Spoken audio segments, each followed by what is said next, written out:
Don't you just love how even planning something simple and fun can like totally brighten your mood? It's true. We're diving into a great example of that today. Why?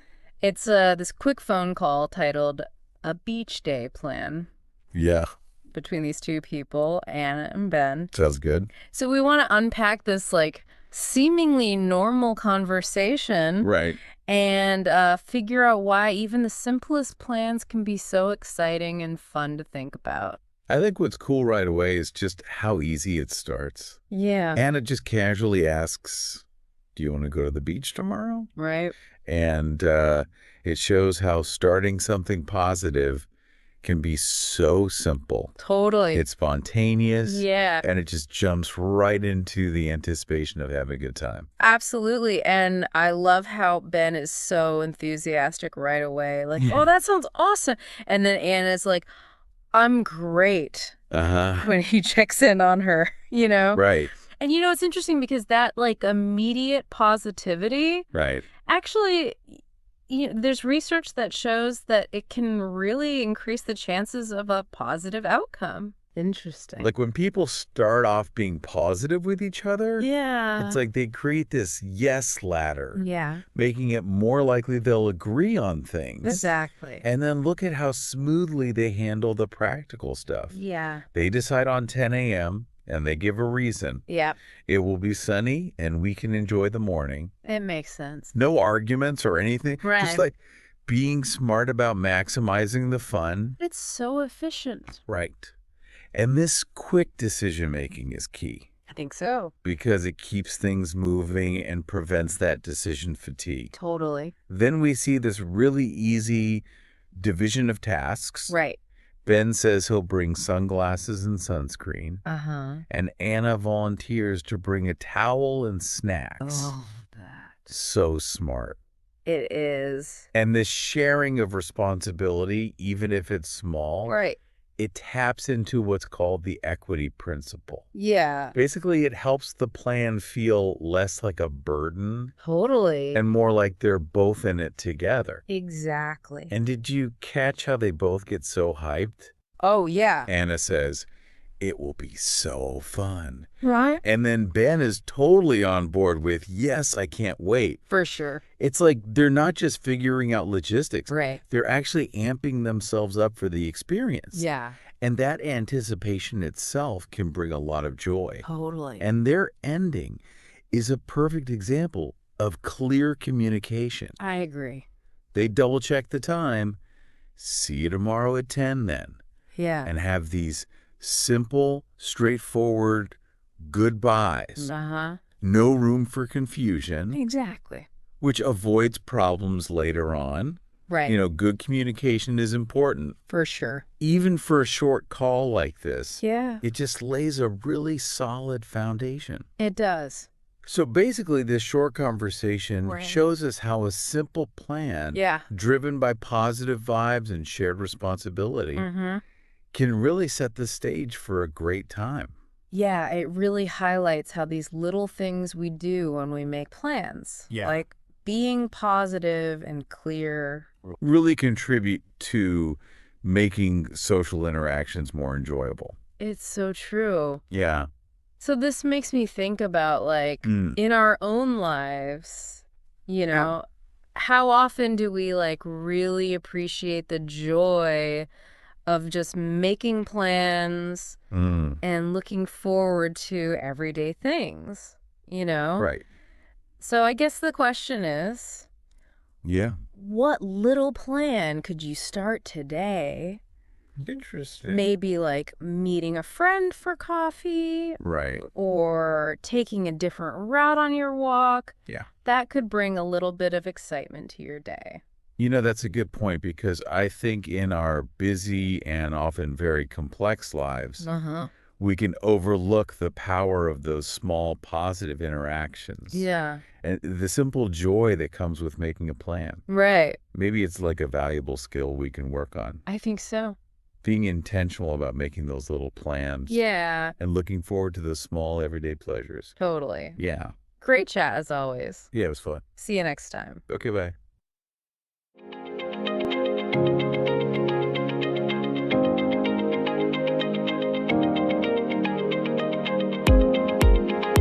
Welcome to the deep dive.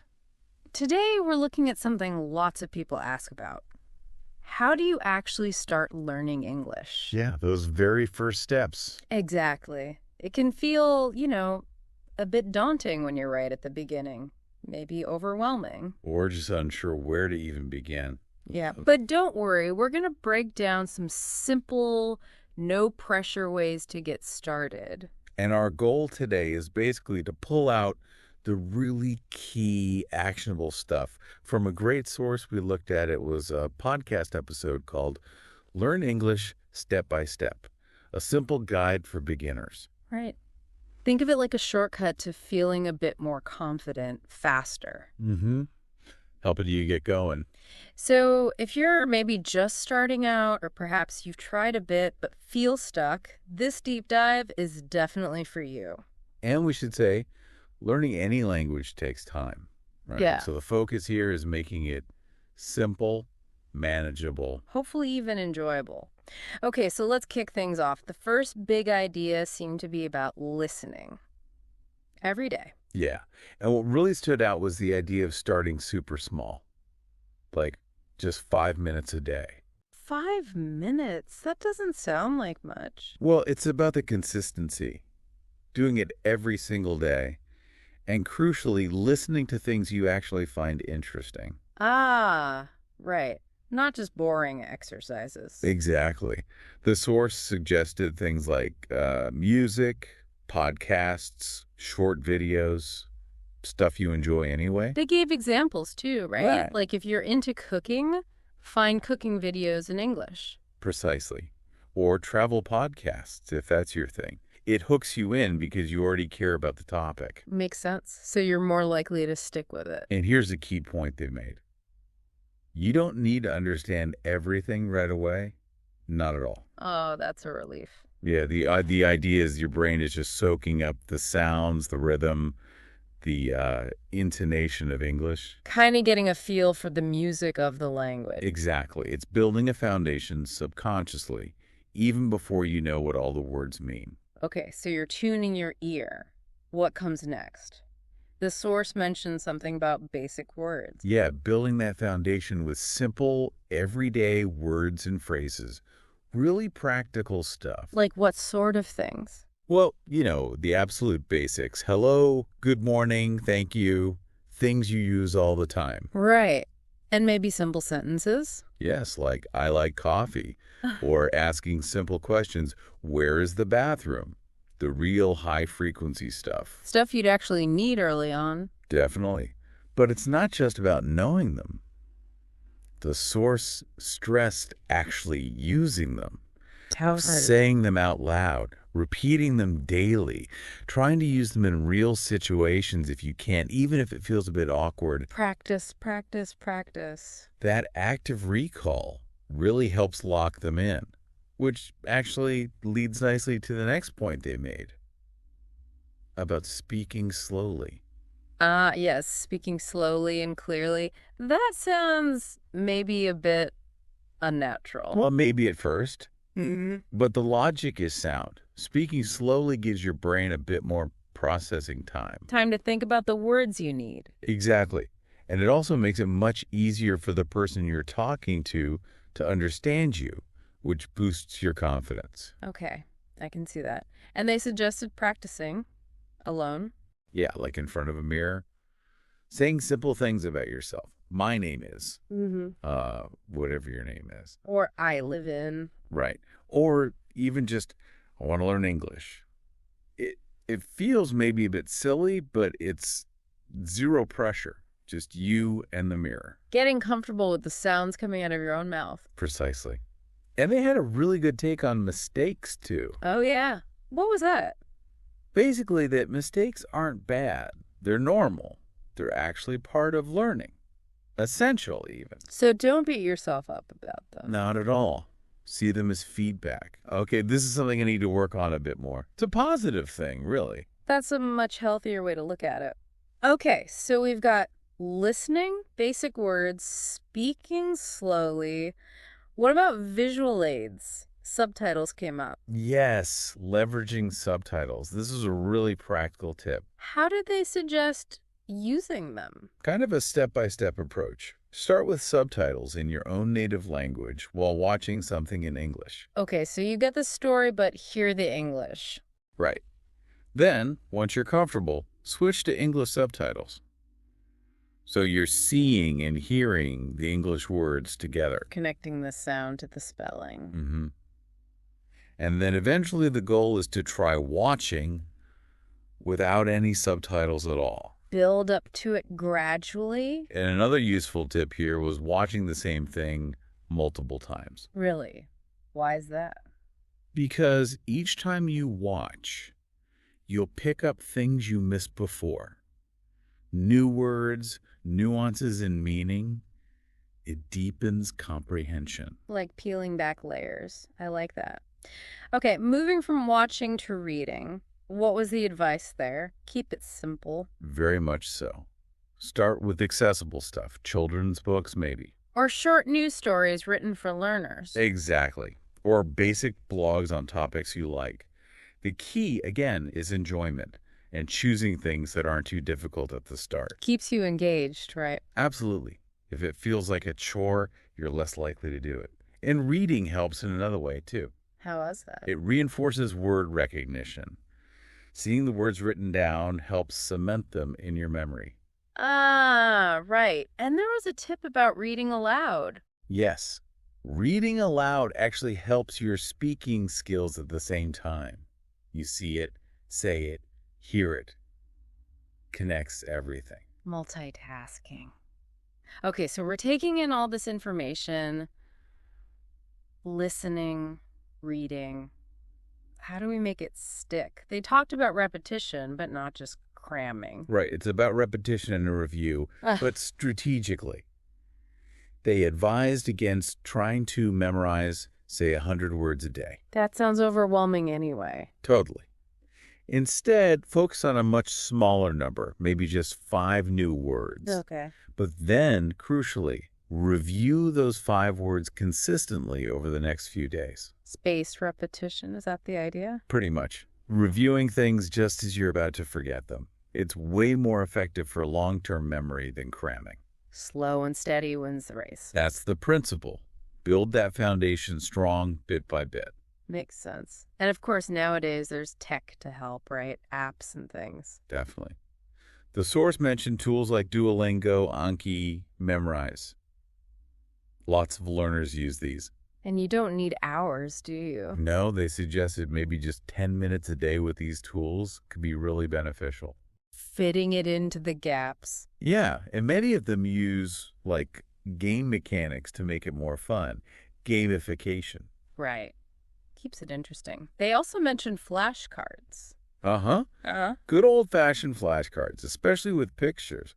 Great for quick practice, maybe when you want to break from screens. Okay, so we've got input, listening, reading, apps, but you have to produce the language too, right? Conversation. Absolutely crucial. Yeah. Practical conversation, even early on. But that can be the scary part for beginners. It can. So the advice is, again, start small, low pressure. Finding a language partner online for short chats is great if you can. But what if that's not possible or feels too intimidating? Well, they had this brilliant, accessible alternative. Talk to yourself. Google's that really? Yeah, just narrate your day in simple English. Making tea. Okay, now I'm going to the store. I feel tired today.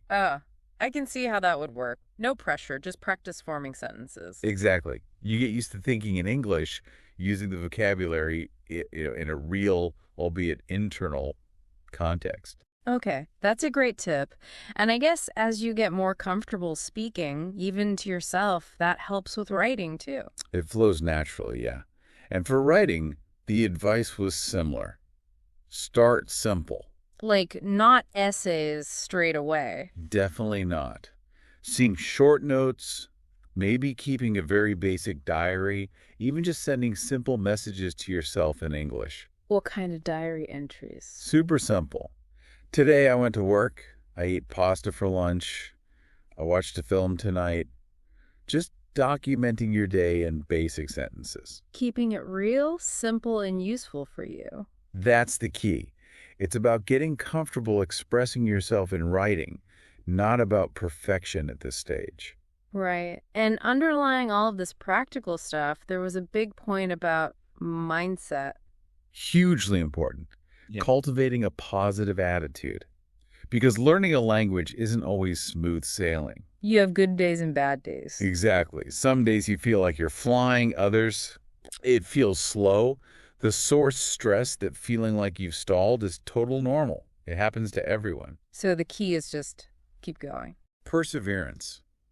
Don't give up when it feels tough. Remember that every single word you learn, every phrase you figure out, it is progress. Even the tiny steps add up. They really do. And positive self-talk helps immensely. Reminding yourself, I can learn English. I'm getting better. I'll keep practicing. That kind of internal encouragement makes a real difference to motivation. So if we had to boil it all down from this deep dive, the main message seems to be about consistency over speed. Absolutely. It's not a race. It's about showing up consistently, even if it's just for a short time each day. Focus on those small, manageable steps. One word, one phrase, a few minutes of listening. Exactly. Those little efforts, done regularly, compound over time into real, noticeable progress. And hey, if you're listening and you're just starting out, just exploring these ideas is already a great step. You're doing great. Which brings us to a final thought for you, the listener. Looking at all these small steps, the listening, the simple words, speaking slowly, subtitles, reading, apps, talking to yourself, writing notes. Oh. Which one feels like the easiest one for you to try? Maybe even starting today. Yeah, just pick one small thing. How could even that tiny, consistent effort start building momentum for you on your own English learning journey? Something to think about.